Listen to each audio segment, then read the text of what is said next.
Hi, hello, we're back with another episode of Before You Buy, that show where we give you some straight up gameplay and our first impressions of the latest games releasing.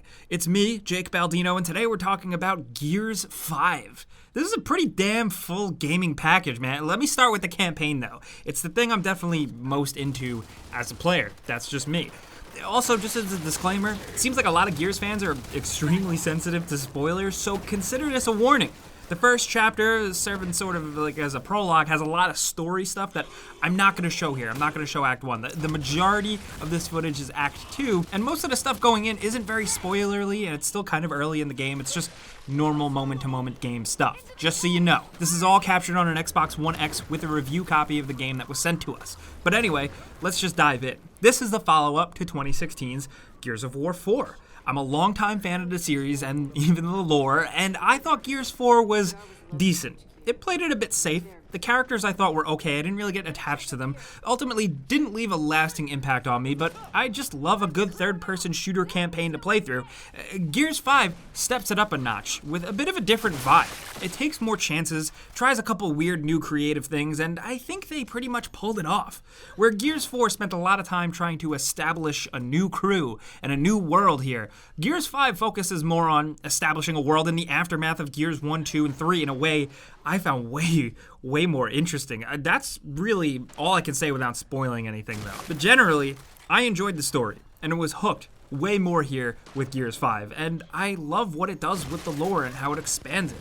Because, yeah, I'm one of those people that is just into the Gears lore, and I think you're going to find a lot that is very interesting here. The game is also aware that there is going to be newcomers. There's like a pretty good previously on type of thing video that sums up Gears 4 pretty well. I mean, I would have been pumped if they gave people the summary of the older games too, because I think that is necessary, but that's stuff you kind of just can unravel as you play, I guess. Still, it doesn't seem like the worst entry point in the series for newcomers, and that has to be commended. It also has a full boot camp mode, like where the tutorial is separate from the main game and you can kind of experiment, which is also good. Really, the biggest thing I was concerned about was the move to some more open environments. Their quote is 50 times larger than any Gears environment previously. At a few points in the game, Gears 5 will drop you into a large open-ended traversable environment to break up the pace. You have this skiff vehicle to cruise around in and hop off at any point, and controlling it is really fun, the way it glides around, and you can discover little hidden side objectives, more tags and collectibles, or even more special relic weapons that have these unique attributes. Think of it less like Grand Theft Auto 5 and more like the open environment sections in Uncharted Lost Legacy. You can explore around and go slow, or not. It's up to you. It doesn't really matter, and it doesn't totally affect the main game. This really acts as a nice change of pace for the game, and thankfully it doesn't let the game lose its focus. You know, while you might mosey around from some objective to another, once you get there, you get a truly good traditional Gears of War experience. Spooky corridors and hallways and tense action sequences and battle war scenes and point-blank shotgunning. It's all still the name of the game here, thank God, because that's why I love Gears. But the open-ended sections are gonna work for people differently. I had a good time scrounging around for weapons, looking for, little items and reading materials, but ultimately hopping on the skiff to go from place to place felt a little bit like padding to me.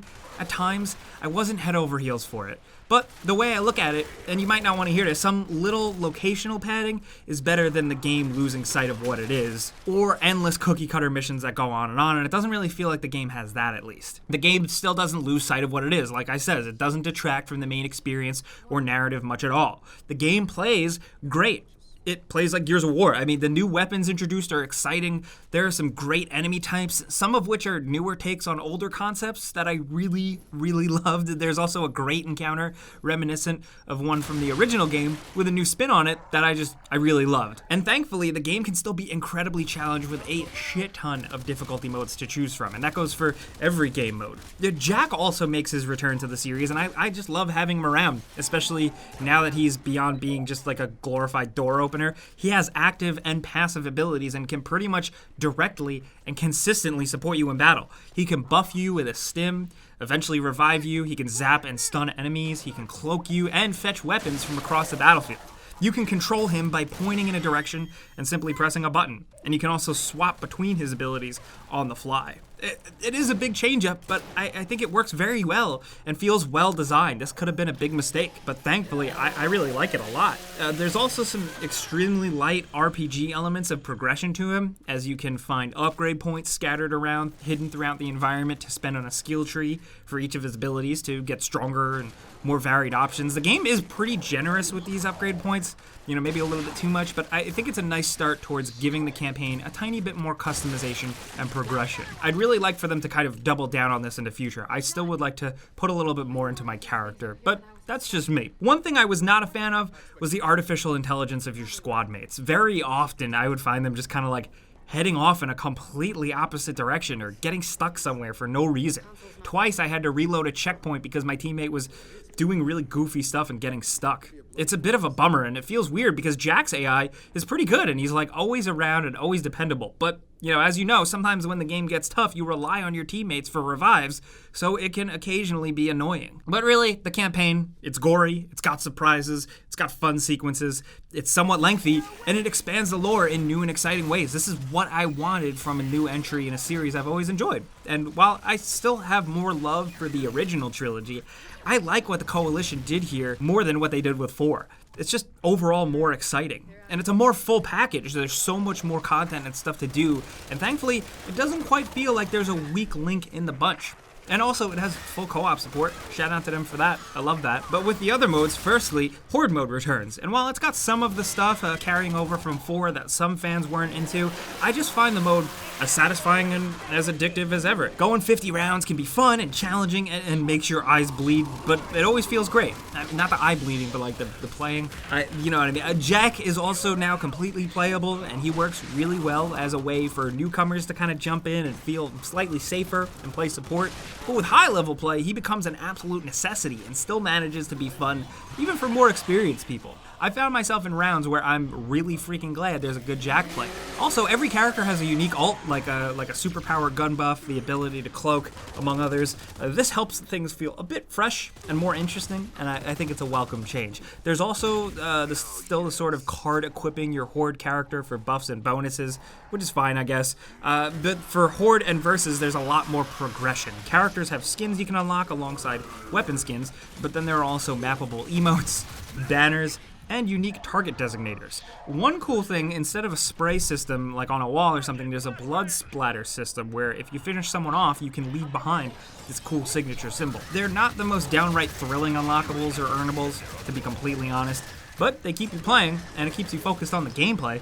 The game also has a free battle pass type thing that will be swapped every 3 months called Tour of Duty, if you're into that sort of thing, for earning highly unique timed loot like skins and stuff. The game will also reward you with XP bonuses if you're consistently playing with the same people, which is a very cool and interesting choice. There's also, a store and a currency for microtransactions. Keep in mind, as of right now, it seems like it's only for skins and harmless stuff, but I'm playing pre-release and that stuff has a tendency to be updated.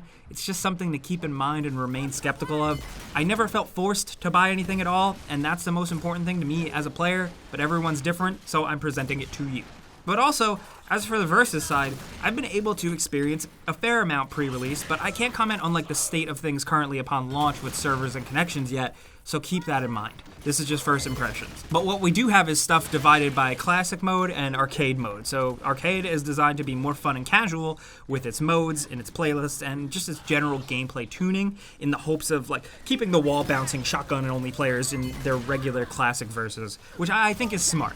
It's especially nice though to have custom games which you can make and then give it its own special name to be searchable in a match browser, which is something that's nice to have, and I feel like it's kind of dying off in modern games for the sake of simplicity, but it's very welcome here. Also, weird side note, playing as Sarah Connor from Terminator in Versus is oddly satisfying. I mean, I'm just a Terminator fanboy. If the new one sucks, this feature is not going to age well, but that's besides the point. Multiplayer is a weird beast. I'm not a pro player, and I can't really get into the specifics about very small things, but all I can say is that it works, it's fun, everything's there. The real thing we have to do is wait and see how the community embraces it over the next few months and what happens then. Also, escape mode seems fun. I did have a few server issues here and there, but ultimately it seems like it's a fun change of pace to be a completely different thing for people to play. Think of something like Think of like how Call of Duty has zombies. Essentially, it's an intense timed sprint to the finish though, with a couple of different rules,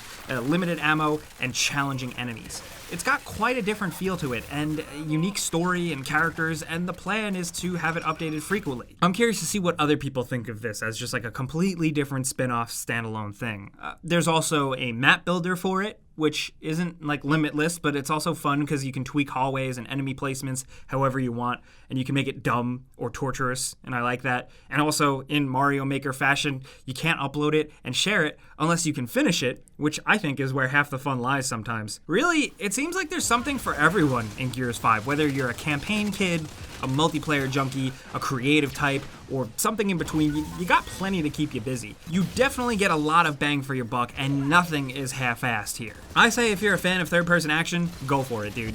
Also, before I go, I want to acknowledge my Spanish-speaking viewers for a second, because if you hadn't already, check out youtube.com/gameranx Espanol. Our Spanish-speaking brother over there, JB, does a great job, and he does before you buy videos. He'll have one up for Gears 5 soon. There are a lot of before you buy copycats out there, but Antes de Comprar by gameranx Espanol is totally legit, so check it out. But really, that's a before you buy. You know how this goes by now. I give you some pros, some cons, and some personal opinion thrown in, so now I definitely want to hear yours down in the comments. This review is, of course, pre-release, but I want to know what you cats are thinking out there, what you Gears people are thinking. Maybe you've played the betas, stuff like that. With 4, I wasn't sure how the series was evolving, but now with 5, I get a better sense of where it's going, and I'm into it. But everyone's different, so let's talk down there. If you got any other questions or if you want to yell at me, be sure to hit me up on Twitter and Instagram at Jake Baldino. I'm going to answer as many people as I can. But if you enjoyed this video and maybe you learned something, clicking the like button is the best way you can help us out. And subscribing and hitting that notification bell is great too, because we put out videos every single day. But as always, thanks for watching. We'll see you guys next time.